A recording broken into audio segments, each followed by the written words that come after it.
Qu'est-ce qu'on l'aime, c'est un artiste irremplaçable, Alain Chamfort, et c'est un immense bonheur de l'accueillir. Ah, c'est un disque particulier, Alain, celui-là, l'impermanence. Pourquoi? Parce que, si j'ai bien compris, c'est le dernier album. Ouais, en formule album, c'est-à-dire 12 titres, quoi. Ouais. En gros, Mais comment on peut dire on peut pas dire, voilà, adieu au vinyle, c'est pas... Non, parce qu'il y a d'autres formes du vinyle, il y a des formats plus courts, de 4 titres, par exemple, 4-5 titres. C'est le format de 10-12 titres, qui est voilà, ce dernier format-là, je l'annonce comme étant le dernier, parce qu'après, il y aura des formules différentes, mais plus des 12 titres. C'est 50 ans de carrière, j'ose pas le dire, c'est vrai? Bah, il faut bien le dire, c'est bien ça. Hein. C'est ça. Regardez comme elle est belle, la pochette. Quand je dis ça, on dit souvent la classe quand on parle d'Alain Chamfort. Et là, on peut dire aussi la grâce. Ouais, c'est un morceau qui parle de l'inspiration, des artistes que tu aimes. Oui, qui parle de ce moment que tous les artistes qui font le même métier, c'est-à-dire qui écrivent leurs chansons, doutent à un moment donné de trouver l'inspiration, de pouvoir continuer à écrire des choses qu'ils ont en eux et de l'exprimer le plus justement possible pour pouvoir être transmis aux autres. C'est toujours voilà, un questionnement.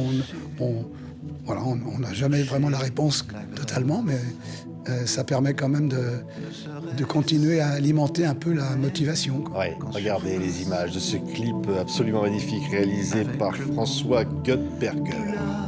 Godasse, comme on pousse une vieille carcasse, aurais-je su toucher la grâce, aurais-je su toucher les gens autant que ceux qui m'ont touché. Aurais-je sans l'avoir cherché parler d'eux en parlant de moi?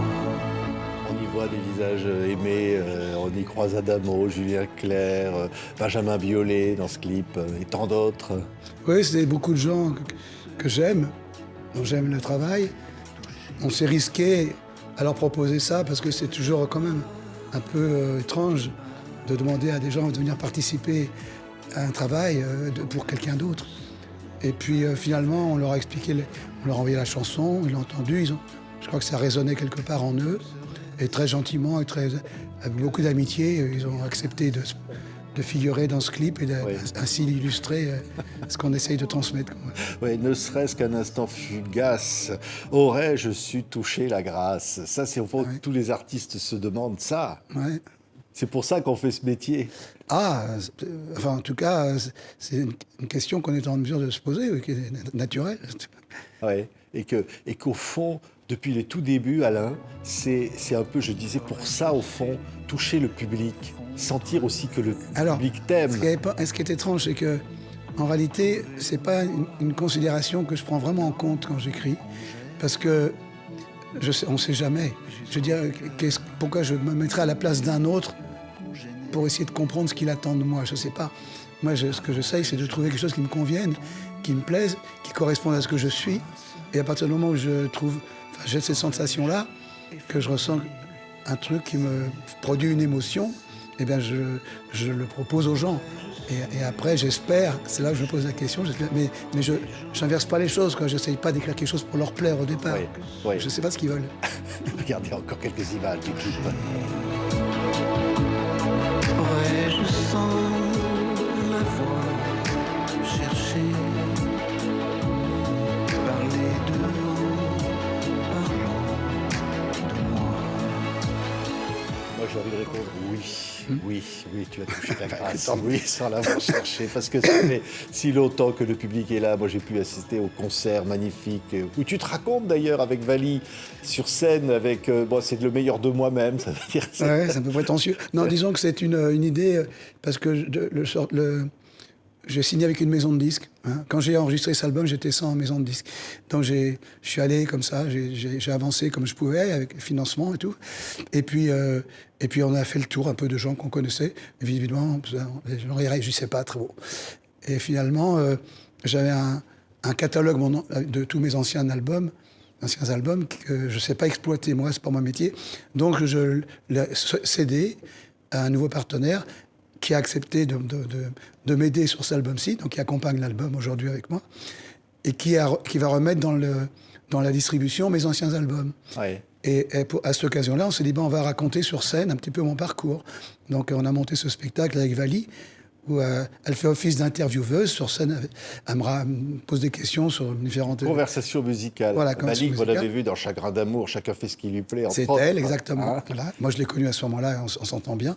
Et donc, elle m'interviewe, et moi, je vais régulièrement au piano, illustré par des chansons, la période dont on est en train d'évoquer. Voilà. Ouais. Comme ça, les gens comprennent mieux qui je suis. Sébastien Tellier, tiens, il arrive aussi sur cet album, c'est formidable. Ouais. Là, c'est une histoire, on dit l'amour, finalement, on imagine comme ça des personnages sur un banc qui s'aiment, qui s'embrassent. Peut-être que ne disent-ils pas que tout va s'écrouler autour d'eux. Tout va s'effacer. C'est-à-dire c'est un peu le constat qu'on est tous à peu près amenés à faire et à craindre, à avoir un peu cette idée d'effondrement. On ne sait pas de quelle manière elle va se mettre en place, par quoi elle va commencer. Mais quand on voit la situation écologique, quand on voit la tension entre les différents peuples, etc., c'est vrai que tout le monde est très inquiet et on se demande ce qu'on peut faire contre tout ça. On est un petit peu... nous, on essaie d'en faire des chansons pour apporter un peu de soulagement, mais qu'est-ce qu'on peut faire d'autre, quoi. Ça s'appelle Whisky Glass, écoutez. Que c'est imminent en terrasse autour de whisky glace sans même la laisser fondre. On se dit, au fond, par inadvertance, c'est notre titre de l'album. Au fond, est-ce que même tu te dis, est-ce que je suis pas né un peu par inadvertance? C'est-à-dire considérant la façon dont je me suis conduit pendant ma vie, que je me suis plutôt laissé un peu j'ai saisi un peu les opportunités qu'on me proposait, mais j'ai pas été fondamentalement pilote, tu vois. J'ai pas pris ma vie en contrôle. Je saisissais un peu les événements qui arrivaient, comme ci, comme là, par intuition. Et puis, malgré tout, ça m'a permis de traverser ces années, mais tout ça, comme il me fait dire, un peu par inadvertance, quoi, par un peu... soit une bonne étoile ou je ne sais quoi. Mais écoutez ça, par inadvertance. Par inadvertance.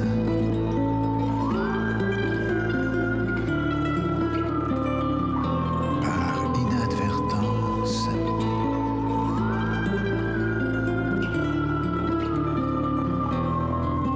Il en est de la plus frêle fourmi, comme de la plus lointaine galaxie, dit quelque chose cette chanson-là, là, des pyramides qu'on pense inaltérables jusqu'à nos portables. Et au fond, on se dit, qu'est-ce que c'est que l'impermanence? La permanence, c'est cette idée justement qui est tirée c'est un concept bouddhiste, voilà, mais qui trouve aussi sa raison ailleurs, qui résonne autrement. Voilà, considérer que rien n'est stabilisé à tout jamais. Tout est en marche, en fonction, en évolution, en transformation. Les éléments nous échappent, on est des passagers, nous-mêmes. Ouais. Donc, il faut essayer d'éviter de retenir les choses, de posséder. On est là pour transmettre, on n'est pas là pour retenir. C'est une très jolie philosophie, je trouve. Et quand on essaie d'accepter cette idée-là, elle permet à un moment de soulager un petit peu les contraintes qu'on traverse. Les épreuves qu'on traverse, on en traverse tous. Mais quand on sait que c'est dans le désordre des choses, je dirais, pour rejoindre l'album précédent, ça permet d'accepter, même si on se bat, même s'il faut continuer à essayer d'être responsable de nos vies. Mais il y a tellement de choses qui nous échappent qu'il faut aussi de temps en temps savoir accompagner ce qui doit arriver, quoi. Ouais, que c'est beau. Écoutez, l'impermanence. Et d'ailleurs, le titre de l'album et la chanson. Des pyramides qu'on pense inaltérables jusqu'au tout dernier des portables. C'est la cause de nos peurs et notre essence. C'est le mal et les fleurs, l'impermanence. Et alors, les arrangements sont là, le disque est formidable. Hein. Il y a un grand orchestre aussi. Ouais. Oui. Comme je savais que je mettais en place un dernier album, je me suis dit, faut pas se refuser quoi que ce soit, faut y aller, allons-y. Voilà. fallait faire un geste un peu symbolique comme ça, de dire mettons le maximum. J'étais prêt à perdre pas mal d'argent, si c'était le cas, mais au moins, voilà, terminer d'une manière, je trouve, respectable, quoi, voilà. Ouais. Attendre à bras ouverts, me laisser glisser vers l'apocalypse heureuse. Alors évidemment, chacun mettra les idées qu'il veut derrière ces mots. L'apocalypse heureuse, c'est quoi, Alain? Eh bien, écoute, c'est le grand départ, hein, mais essayons de l'accompagner et de partir avec un sourire. Moi, c'est tout ce que je me souhaite, en tout cas, et ce que je souhaite à tout le monde.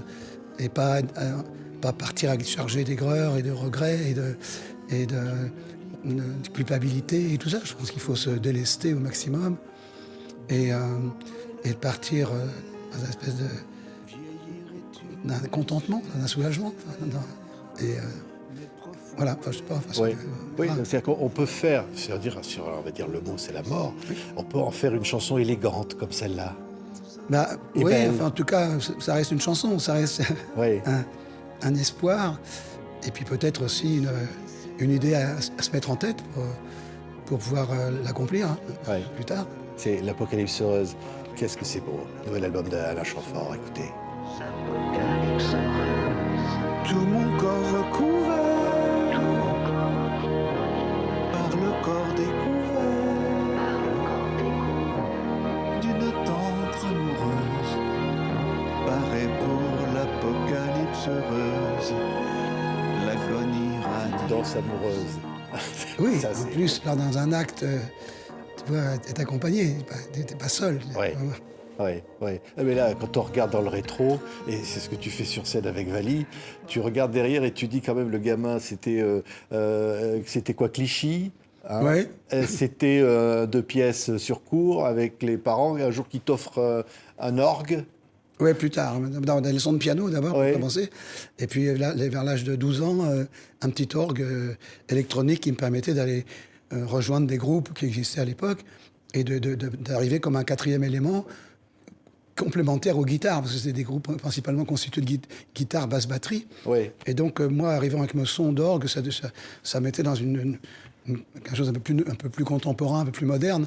Donc, ça m'a permis de jouer très jeune et de gagner ma vie comme ça, avec des groupes différents. Ouais. Faire même, je crois, même un disque monoface que la famille seule a entendu. Hein. Enregistrer un disque monoface.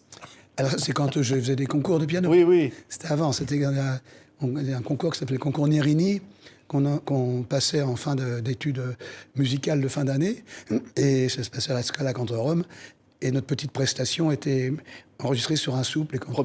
Premier disque d'Alain Chamfort. Absolument. On l'a trouvé pour les collectionneurs. Mais alors, encore un autre va entendre ça. Quand je dis je meurs d'ennui, c'est un titre pour une chanson. C'est vieux, ça, non? Tu te souviens de ça ou Ah pas? oui, bien sûr, oui. Les Mods.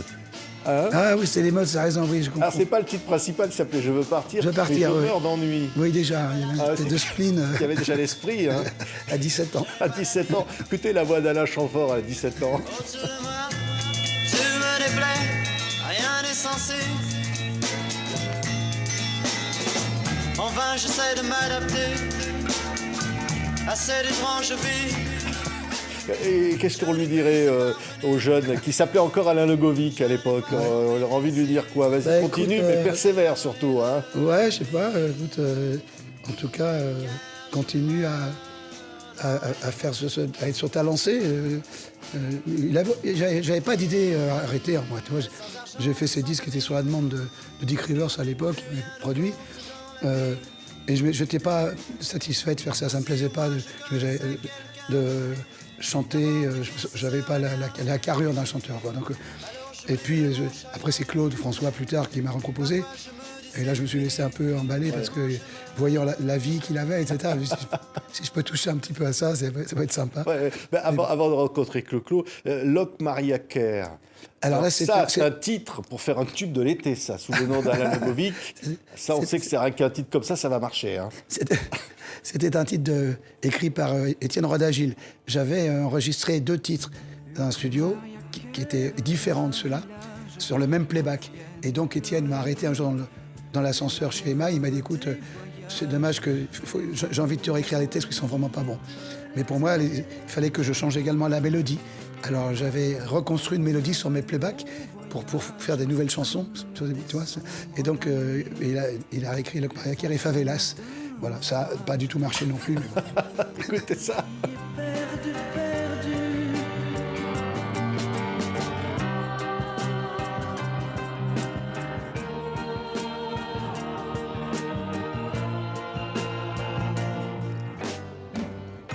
Pas mal, c'est pas si mal que ça, là. Je trouve, hein. Ouais, que je sais plus. Hein. C'est un peu vieux, quoi. Tiens, on va entendre un autre. Alors là, un gars qui a beaucoup compté pour toi. Hein, on va dire un super playboy, le mec. Hein. Tu vas l'accompagner, lui, exact. à Dutronc. Ah ouais, ça j'étais sur l'album. D'ailleurs, quand on ouvre l'album, il y a une photo de moi Ouais. qui est dans la cabine où on me voit, quoi. Ouais, mais là, écoutez ça, la voix de Dutronc à l'époque.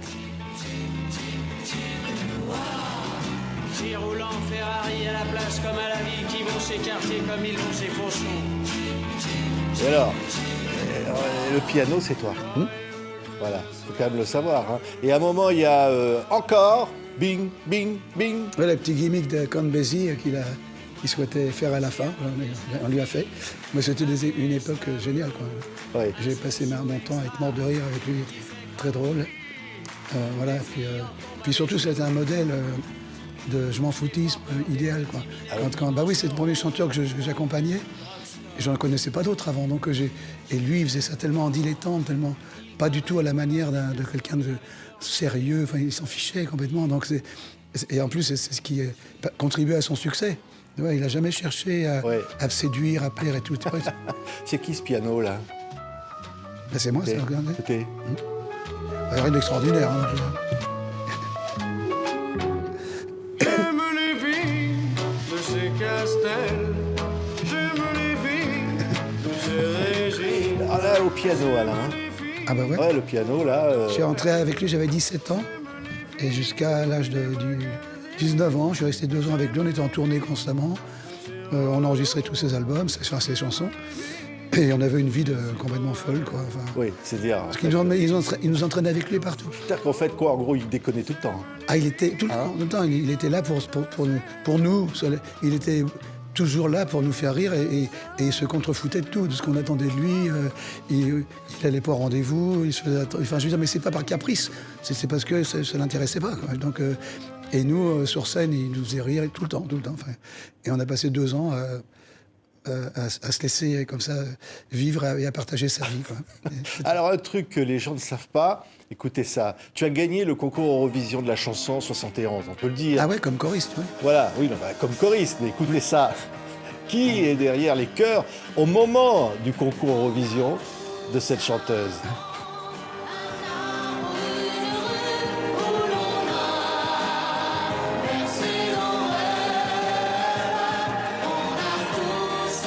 C'est Josiane. Alors, Séverine. Moi, je l'ai connue, encore un arbre, une rue. C'était ma voisine. On avait nos maisons l'une à côté de l'autre, et je l'entendais chanter. Elle avait une voix incroyable, quoi. Et un jour, le groupe dans lequel j'étais, qui s'appelait les Murators, ont eu envie, c'était la mode de Lulu à l'époque, la chanteuse anglaise. Ils ont eu envie de trouver une chanteuse pour les accompagner. J'ai ma voisine, elle chante formidablement bien. Donc elle est venue, elle est rentrée avec les Murators. Moi, je les ai quittés après pour créer les mods, tout ça. Et puis après, Georges Habert l'a repérée et lui a fait cette chanson. Et elle a gagné l'Eurovision. Oui. Et là, j'étais choriste avec elle. Oui. Alors, souvenir quand même, ça se passait où? En 71? C'était à Dublin, je crois. Oui, à Dublin. Un souvenir de cette soirée quand on apprend qu'on a gagné. Bah oui, c'est la fête, quoi. Ah oui, c'était la fête. Tu étais un peu entraîné dans la victoire, malgré toi. Donc il y avait une réception après, etc. Non, c'était rigolo. Il y avait un grand orchestre qui accompagnait en direct. Oui, et ben, c'était Jean-Claude Petit, déjà, qui dirigeait, qui est resté un ami, toujours d'ailleurs, et qui a été l'orchestrateur des grandes années 70-80, qui a fait toutes les orchestrations sur mes 45 tours flèches. Il faisait les Claude François, Sheila, Sardou, il faisait tout le monde, quoi. Oui. Et Georges Habert, il va être quelque part... Georges Habert. Habert. Il va être quelque part dans ça, ce qu'on va entendre tout de suite, grâce à lui. Écoutez. Tes yeux dans mes yeux, ta main dans ma main, c'est l'amour en France. Une bicyclette au bord du l'amour en France. C'est les années Clo-Clo, la Flèche. Ouais. C'est lui qui fait la rencontre avec Claude François. C'est Claude François qui a écrit ce texte d'ailleurs. Ouais. Le texte de l'amour en France. Ouais. Et bah oui, j'étais un peu fasciné par sa vie. Je lui faisais des chansons qu'il n'avait pas envie d'enregistrer finalement. Et un jour, il m'a dit chante-les toi. Et voyant, avec sa force de persuasion et son caractère et sa volonté, bah, je me suis laissé entraîner par lui, quoi. Il m'a emmené sur scène, il me faisait faire ses premières parties, tout ça. Puis après, il me mettait dans le podium, enfin, il m'entraînait partout aussi, pareil, comme Dutronc. Mais lui, il était devenu mon producteur, donc il m'emmenait à la télévision, à la radio, partout. Et ce qui fait que ses fans bah, m'ont en partie accepté et que ça a marché. Ça, regardez. Voyez, hop. Voilà, ça a marché très vite, quoi. J'ai fait 9,45 tours à l'époque chez lui. Oui, celui-là, là, tiens, on va entendre notre morceau que tu joues aussi sur scène. Un tube, côté Alain Chamfort. Tu chantes trop, tu aimes trop les hommes et la vie. Adieu mon cœur, mon bébé chanteur. Tu chantes dans les bras de qui te trouve jolie. Et alors, ce sont des années incroyables. Ça, c'est quand même, quelque part, tu lui reconnaissant à Claude François. Ah, mais je lui dois une reconnaissance à vie. C'est-à-dire que je pense que si il ne m'avait pas aidé à ce que j'accepte de devenir chanteur, je l'aurais jamais, de moi-même, j'aurais plus jamais fait ça. Et puis, il m'a entraîné dans son énergie. Une grande partie de ses fans m'ont accepté. Et après, j'étais devenu, c'était mon métier, quoi. Oui, oui, tu jouais le jeu des fans, Podium, Magazine. Oui, j'étais un peu dans son système, c'est-à-dire essayer de faire des choses qu'on attendait de moi, justement, là. Essayer de correspondre à un espèce de chanteur idéal, etc. Enfin bon, c'était sa conception. Lui faisait ce métier-là pour avoir du succès, sans trop se poser de questions voilà, pas de la qualité, parce qu'il faisait quand même, il était exigeant, mais de l'intérêt véritable de ce qu'il voulait, c'est que ça marche. Ouais.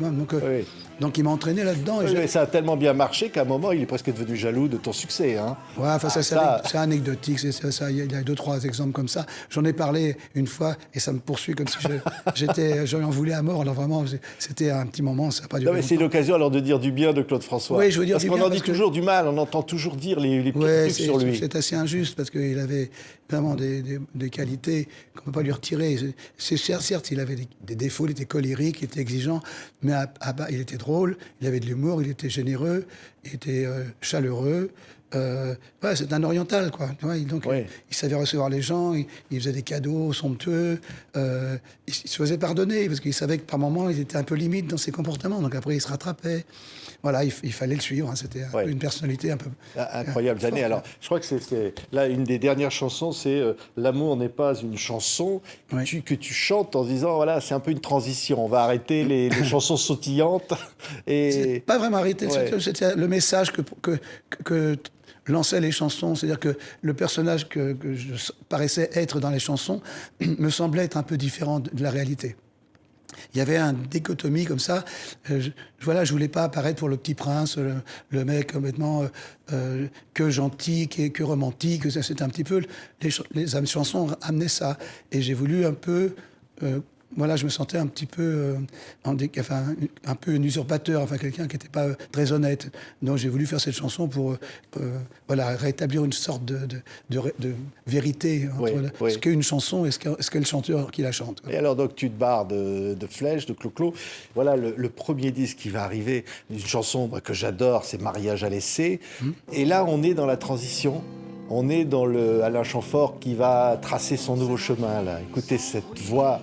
Je trouve que ce morceau est magnifique. En se disant, on verra bien. Un vieux copain de lycée nous a jeté des confettis, puis on est rentré. Là, tu te dis, bon, on va tracer quelque chose. Tu prends un risque, là, vraiment. Je suivais mon instinct. Je sais, on prend toujours des risques quoi qu'on fasse, mais en même temps, je ne pouvais pas faire autrement. Quoi. Je me disais, je n'avais pas envie de rester bloqué dans un espèce de personnage dans lequel je me sentais un peu à l'étroit, et que je savais que musicalement, j'avais des capacités pour exprimer d'autres choses.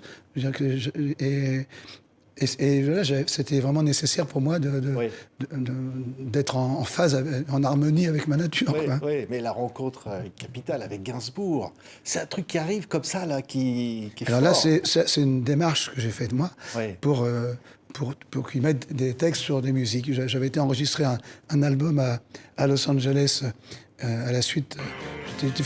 D'abord, je suis allé à Los Angeles pour faire des chœurs pour Véronique Sanson sur Oui. un album qui s'appelait Hollywood. Et j'ai rencontré à cette occasion-là les musiciens, les producteurs, les studios américains. Et je n'avais qu'une chose en tête, c'est d'y retourner pour mon propre album. Donc le directeur de la maison de disques qui m'avait accueilli chez CBS a été d'accord. Et je suis parti enregistrer les playbacks là-bas. Et notamment avec les musiciens qui sont devenus le groupe Toto après. Et David Foster, qui est devenu un des arrangeurs et producteurs le premier ordre aux États-Unis. Mais à l'époque, ils démarraient tous ces gens-là. Et en écoutant le résultat de ces enregistrements, il faut soit des paroles qui soient vraiment en phase avec ça aussi. Je ne peux pas faire appel à des gens qui sont vraiment dans la variété, etc. Et voilà, avec Jean-Noël Chaléa et Bernard Saint-Paul qui travaillaient avec moi à l'époque, on a pensé à Gainsbourg. Et on s'est mis en contact avec lui. Et il était tout à fait disponible et gentil et content. Et voilà, donc on a fait ce premier album. Voilà, avec Jojo à la casse. Avec Jojo à la casse. Écoutez. Petite garce, je t'aime, t'aime. Oui, des joujoux, j'en ai des caisses. Des comme toi, il y en a des masses. Si tu attends que je me baisse et que je te ramasse. Ah oui, ça c'est vrai que là, les paroles de Gainsbourg... Ah oui, ça passerait beaucoup moins bien aujourd'hui. Ouais. Ce petit joujou à la Si tu te casse. casses, oui, si tu te casses... ouais, je sais plus, je ne me rappelle plus le texte, mais si tu me jettes, si tu me vires, petit joujou, c'est à la casse que tu t'en iras souffrir. Enfin, j'étais vraiment... c'était limite misogyne. Hein, c'est vrai. Oui. C'était pas encore le Gainsbourg. Là. Non, là, c'était quelqu'un qui était très à l'écoute, voilà, qui était vraiment super tendre, un mec disponible. Et après, moi, j'en ai pas voulu. À chaque fois, c'est pareil. On me dit, fait croire que je me suis fâché avec tout le monde. Enfin, alors que c'est lui, après, dans son état de Gainsbourg, il était devenu un peu inaccessible. Il se protégeait de tout, par des doses d'alcool qui le mettaient à l'écart de tout et qui lui permettaient à la fois, je pense, de gérer un succès qu'il attendait depuis longtemps, mais quand ça lui arrivait, c'était dur à gérer. Puis après le départ de Jane, enfin, etc., il est passé par un passage vraiment difficile. Donc, je lui en voulais pas. Par contre, il m'a un peu abandonné sur une lancée qu'on avait fait tous les deux. Oui. Parce qu'il était parti ailleurs, qu'il était parti dans son truc de Gainsbourg, quoi. Mais voilà, je pense que c'était pas du tout né par méchanceté, mais c'est qu'il se protège lui-même, quoi. Oui. Une chanson qui aurait pu s'appeler Adieu California. Oui, c'était... heureusement qu'elle ne s'est pas appelée California. Écoutez là, cette chanson Adieu California. Celui-là Non. Oui, écoutez, non. Ah bon? On a la version que tout le monde connaît. Ah bon? Celle-là.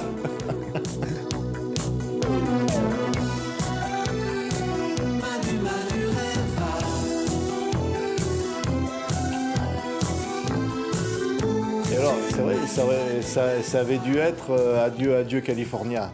Adieu California, oui, qui était vraiment pas bien. Et je pense que ça n'aurait pas du tout eu le même succès. Voilà. Et je crois que Serge en était très conscient aussi, puisque s'il a réussi à trouver une autre idée, c'est qu'il savait qu'il n'était pas totalement satisfait de la première. Il a essayé de m'aglacer comme ça, mais au fond de lui, il n'était pas très... Ouais, il savait très bien. Donc après, avec Manu Eva, oui, ça a été le gros succès, qui était bien à partager, parce que c'était quand même une récompense par rapport au travail qu'on avait fait avant. Et puis ça l'a surtout encouragé, déterminé, accepté qu'on continue notre collaboration. Et là, ça a donné les jolies chansons comme Chasseur d'ivoire, oui. Bambou, enfin tous les autres, quoi. Tu vois, donc, oui. Mais voilà, des chansons absolument incroyables. Il reste fidèle, Gainsbourg, jusqu'au bout.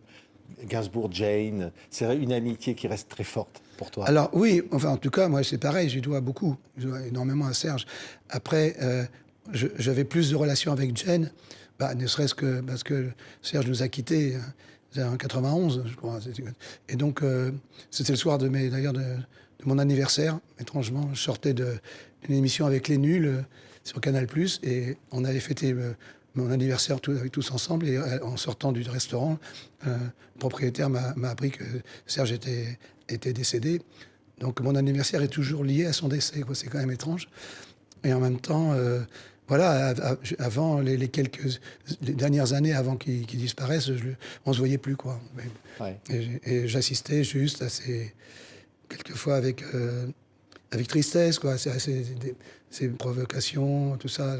La télévision, il méritait. Voilà, je crois que c'est dommage qu'il ait. Mais en même temps, voilà, ça faisait partie de son histoire, quoi. Oui, oui. Non, mais un jour, je crois que tu avais raconté que même avec Jane, il t'avait embarqué dans une boîte bizarre. Oui, mais c'était encore quand ils étaient ensemble.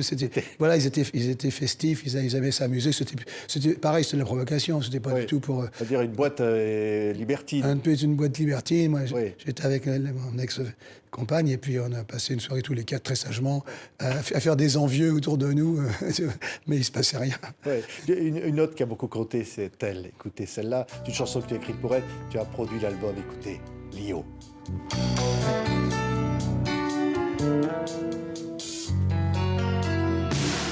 C'est la haine, leur court derrière. Les catastrophes, elle en a fait une carrière. Quand elle les rattrape, elle s'étend. Ça, c'est la voix incroyable. Et puis, c'est le son de ces années 81. Alors c'était un peu écarté de ça, que justement c'est l'idée, c'était, elle voulait, et on en a parlé ensemble, elle voulait un petit peu s'écarter de la production très pop et très Lolita dans laquelle elle était, et elle voulait faire un album un peu plus adulte entre guillemets, et donc on avait essayé de faire quelque chose qui était dans son attente, mais c'est vrai que c'était un peu étrange, quoi, parce que finalement elle marche bien dans l'énergie, dans quelque chose de très solaire et tout ça. Et le disque n'a pas eu le succès qu'on aurait tous souhaité. Et après, elle a retrouvé le succès quand elle est redevenue plus proche de cette nature que les gens attendent d'elle, Qui quoi. était sa vraie nature. Elle était comme ça. Je crois qu'elle est les deux. Elle est les deux. Elle est les deux. Mais les gens tiennent d'elle son côté extrêmement énergique, comme ça, électrique. Mais une super artiste, on peut le dire. C'est une super artiste, Lio. Oui, on peut dire, voilà, on le dit pas assez. Formidable, qui a apporté beaucoup dans la chanson. Hein. Mais il y en a un qui a apporté beaucoup dans la chanson. Écoutez celle-là, parce que là, il y a toutes ces années, elle a tous ces titres. Tiens, celui-là, par exemple, parmi tant d'autres.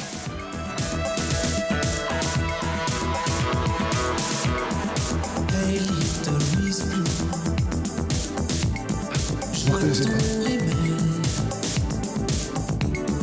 Qui coule sur tes joues et qui ruisselle.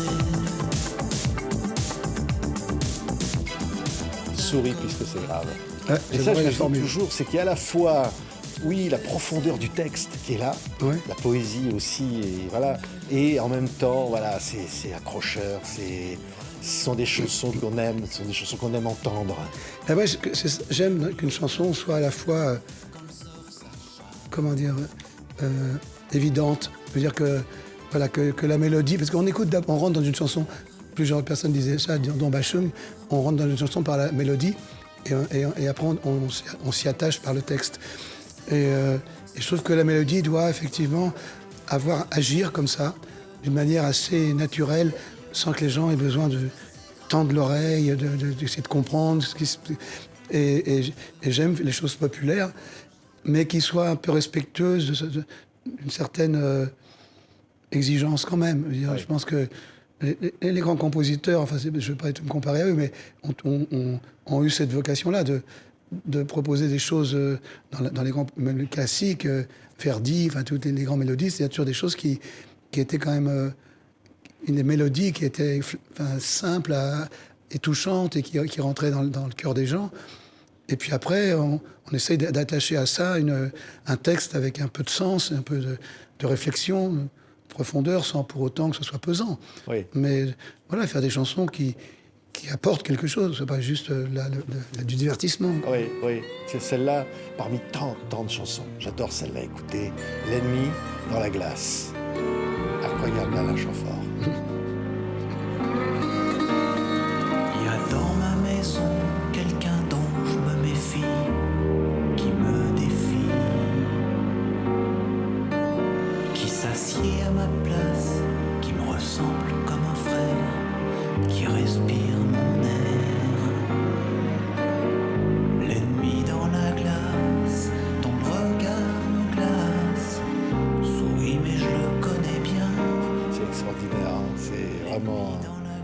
Ça, là, c'était des simple. chansons sur l'introspection, hein, sur...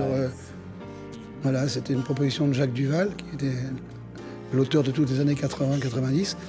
Et voilà, je trouve que c'était logique, hein, je ne sais plus, c'est dans le début des 90, dans les années 90, qu'un type de mon âge commence à avoir ce type de questionnement, tu vois, que finalement, on a un peu tendance à considérer que tout le danger ou tout qui va mal vient des autres et qu'on n'y est pour rien, que nous on est juste des réceptacles de ça, alors que si on se donne un peu le mal d'aller chercher véritablement ce qui est en nous, au fond, on peut être surpris de découvrir quelque chose de beaucoup moins bien qu'on espère. Et c'est l'occasion aussi de pouvoir effectivement le travailler et essayer de perfectionner, quoi. Oui, Donc, je me souviens du clip avec les changements. oui, avec le morphing. Oui, Ouais, ça, le oui. morphing était... Et alors, Jean-Baptiste Mondino. Qui est- Ouais, entendre une voix, parce que tout à l'heure on parlait de Serge, tu lui écris ça pour Jane, et ça, les clés du paradis. Ah, j'adorais ça. Écoutez cette chanson, et Jane, que j'ai souvent reçue, adorait cette chanson. Ouais. Moi qui n'aime jamais rien gagner, j'ai les clés du paradis. Elles sont juste un petit peu rouillées. Quel talent, Jane. Quel ouais. talent. Bah ouais. Quelle femme incroyable. Hein. Bah ouais. Ah ouais, elle était tellement concernée par les autres, quoi. C'était pas de la pose, c'était pas une posture, elle était vraiment là quand tu passais du temps avec elle était intéressée, elle regardait les gens, elle essayait de leur donner un moment, quoi, d'être vraiment dans le partage, partager ce moment ensemble, quoi, et d'être attentive et pas de... Enfin, je sais pas, j'ai quelqu'un qui était unique. Hein, je me souviens pas avoir rencontré quelqu'un d'autre comme elle, avec tout ce qui la caractérisait par ailleurs, c'est-à-dire sa beauté, son intelligence, son humour. Enfin, c'est vraiment la muse, Ouais. quoi. Enfin, Ah oui, tout. Et la profondeur aussi. Oui, mais Elle avait beaucoup oui. de profondeur, Jane. Oui, vraiment. Tous ses interviews sont extrêmement brillants. Elle a aussi eu le sens de bien choisir ses rôles, ses répertoires. C'est une femme extraordinaire, quoi, c'est sûr. Ouais. On va revoir des images cette fois d'un chanteur encore un peu jeune, hein, Ah bon mais qui reste toujours jeune. Il est d'ailleurs en face de moi, qui nous disait la danse c'est naturel. Alors c'est Ah, vrai. c'est vieux, ça. C'est vrai que la danse c'est naturel. Regardez-le, Alain Chamfort. Pense pas, me dit-elle, ça ne m'est jamais venu à l'idée. La danse, c'est naturel. Il est bien, hein. Il est J'aimais bien cette chanson, chanteur, j'aimais là. bien, ouais, je trouvais sympa. Peut-être un peu reggae. La danse c'est variété. naturel. Comme ça, on dit tiens, on va faire une chanson comme ça. C'est simple, c'est évident, mais ça marche. Ah, c'était un texte de Jean-Michel Riva, qui était quelqu'un assez porté dans la spiritualité aussi, et qu'il aimait bien celui qui avait produit Voyage, Voyage aussi. Voilà, il est toujours dans une espèce d'ouverture comme ça. Bon, c'est ça, la danse, il faut laisser, ça sert à rien de danser à deux.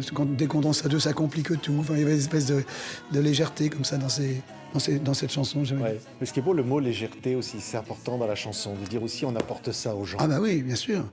Mais il faut que ce soit léger, mais que derrière, ça n'empêche pas qu'il y ait quand même un sens, qu'il y ait quand même un peu de matière dans la manière dont c'est dit, dont c'est exprimé, et que l'idée de base soit quand même intéressante. Voilà, que ça peut aider, que ça apporte quelque chose, que même une réflexion. Ouais. C'est pas juste des mots pour remplir, quoi. Je pense que il y a toujours une idée nécessaire derrière un texte, quoi. Ouais, là, regardez, Ina Modja, là, à l'image dans ce clip. D'accord avec toi, tous des salauds, mais laisse tomber la peinture à l'eau. Là, on voit le comédien un peu aussi, là, Alain. Hein. Ouais. Ben, c'était une reprise donc, de mes chansons en duo qui a été faite, je sais plus, dans les années 2000 et quelques. 2010, par là. Ouais. Ina Modja, magnifique actrice. Hein. Quand tu chantes les micro-sillons, regardez, j'en ai plein là. Voilà, les micro-sillons. Ça, c'est des, comment dire, des sillons qui gravent nos vies. C'est le rapprochement qu'on a fait Pierre-Dominique Burgot, oui. C'est-à-dire que les chansons s'écoutent avec des systèmes différents, mais le micro-sillon a été une manière, sur du long terme, de propager les chansons, de les faire entendre aux gens. Ouais. Ce qu'on voit d'ailleurs dans le clip, là, c'est comment ton portrait se dessine, comme on trace des sillons, C'est ça. comme voilà, l'histoire. C'était faire le rapprochement entre les micro-sillons d'un disque et les micro-sillons qui s'inscrivent sur le temps, sur nos visages, et qui reflètent un petit peu ce qu'on est. Et la chanson pose la question de savoir qu'est-ce que les gens vont en garder, tout ça, quoi. Enfin bon, est-ce que les chansons... Vous savez, parce que moi, je repense quelquefois, quand j'étais enfant, il y avait des chanteurs, c'était des gens qu'on voyait tout le temps, les Tino Rossi, je sais pas, enfin, Maurice Chevalier, enfin, je veux dire, mes parents écoutaient ce genre d'artistes. Et aujourd'hui, on ne sait pas du tout où ils sont, quoi. Enfin, il ne reste pas grand-chose, ou à un moment de faire des émissions rétrospectives et tout, mais ils sont... Voilà, donc c'est quand même fait pour accompagner le temps nécessaire que les gens traversent. Et puis après, ceux qui arrivent plus tard, ils entendront d'autres chansons qui ont été créées par d'autres artistes. Et celles-ci, bon, elles auront disparu. Oui, pas sûr, hein, pas sûr. On ne croit pas à la postérité. Pas vrai. Non, en tout cas, on ne peut pas réfléchir de cette manière-là, quoi. Je pense pas que c'est pas nécessaire de s'en. Les chansons accompagnent un moment de vie et puis elles s'envolent. Voilà, je trouve que c'est leur rôle, quoi. Oui. Alors elles peuvent avoir vraiment un sens très profond pour certaines personnes. Elles peuvent vraiment les sortir, trouver de la matière pour les consoler, ou je sais pas, enfin les accompagner pour un moment de leur vie. La même chanson peut laisser d'autres totalement indifférents. Cette même chanson peut encore agresser d'autres personnes. Enfin, là, ils peuvent la rajouter. Donc voilà, une chanson, elle est faite comme un parfum, quoi, que chacun l'adopte ou pas, et s'en sert de musique d'accompagnement pour ce qu'il est en train de vivre, quoi.